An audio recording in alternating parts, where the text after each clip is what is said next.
Hello guys, welcome back to another HONA tutorial. Today we're going over Pure Foundation, how to apply it from the natural nail prep all the way through to the builder gel application, so stay tuned for all the tips.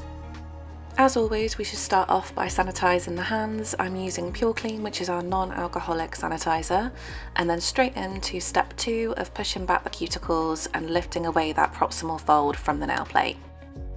On some people's nails, the proximal fold can really glue itself down to the nail plate, so it's really important to lift that away from the nail plate and give us access to any of the non-living skin cells that are riding on the nail plate. If we don't have access to it, we can't remove it, and if we can't remove it, then potentially that's going to interrupt the gel manicure process and the adhesion's not going to be great. Didn't look like there was very much on the nail plate, but as you can see, as soon as I start buffing with the manicure tool, all of that non-living tissue is being removed from the nail plate, and that's going to give us a really solid adhesion and better retention. The manicure tool is quite sharp, so it's important that you follow the shape of the nail up the sidewalls, around the cuticle, rather than going in one direction. I'm now going in with acetone, 100% pure acetone, and really scrubbing that into the nail plate to dehydrate it and remove any debris, any oils, anything like that. And this is going to stop any oils from being embedded in the natural nail plate when we start etching. And I'm using our iconic etching tool to etch the nail, which makes it so much easier, in a 150 grit pad. 150 is our recommended etch grit for any type of manicure, whether it be gel, pure build, pure foundation, doesn't matter what it is, etch the natural nail with a 150 grit pad. If you prefer to, you can use a normal file in a 150 grit. You can also use sanding bands if you want to. I personally still prefer to manually etch. I find it a lot more thorough. I find that the grit is grittier on a manual file as opposed to sanding bands. If you are desperate to use a sanding band though, I would just switch them up between hands because they get softer so much quicker. Now I'm just trimming the non-living tissue with cuticle scissors. You can tell that it's non-living because it is much lighter in colour before we go in with our shaping.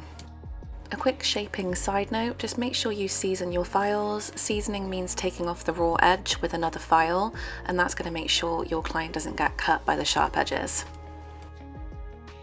For a round shape, we're going to draw an imaginary line straight from the centre of the cuticle right down to the centre of the free edge, and we're going to file towards that invisible line to create a round shape. We're also going to make sure that the shape only starts at the fingertip. What we don't want to do is start shaping into the sidewall. This is going to cause potential pain for the client, ingrown nails, it won't look as aesthetic, and it can also lead to stress breakages down the line as well.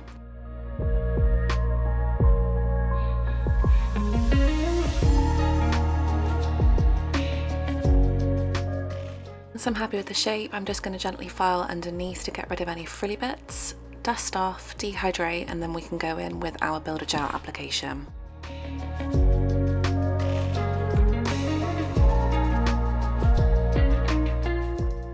Today I'm using Pure Foundation Pearl, which is one of 21 shades of Pure Foundation that HONA has to offer. The main differences between Pure Foundation and Pure Build is that Pure Foundation is really flexible and it doesn't require a base coat. So I'm going straight in with a base layer of Pure Foundation, curing that for 60 seconds and then going straight in with our structure layer. Remember, with all HONA products, it's really important to make sure that you're capping the free edge and getting rid of any fluff on the nail as well. For the structure layer, I'm just sliding a bead of product onto the nail and slowly moving and migrating that product up as close as I can towards the cuticle area. As you can see, I'm sort of bouncing that product up until I'm happy with where it's sitting, and then I can begin to float that product down the nail.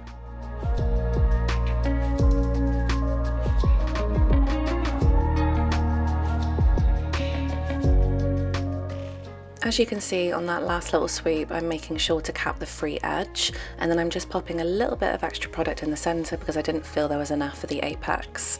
I'm grabbing a liner brush just to tidy up the sidewalls and get the product as close to the edges as I can, and then it's time to pop the hand upside down and let gravity do its thing. It doesn't matter too much what the product looks like as you're floating it down, because gravity is going to repair any of the lumps and bumps that we had when we were floating the product. So as you can see, the apex is starting to gather towards the centre. If I need the apex to be closer towards the free edge, then I can point the finger down towards the nail desk. If I need the product to be closer towards the cuticle area, then I can point the finger up towards the ceiling until it's perfectly balanced. Then once we're happy with the apex placement, we can pop the hand back the right way, let the apex settle for a couple of seconds, and then cure it for 1 minute. At HONA, we like to do most of the refining while the product is still uncured, but if you need to, you can wipe the nail down with IPA and then just file any lumps and bumps that you might have away, making sure that you're not filing away the caps that we've made previously as well. Once you're happy with your builder gel application, you can go in with your top coat, cure for 60 seconds, wipe down the nail, and then go in with any hydrating treatments.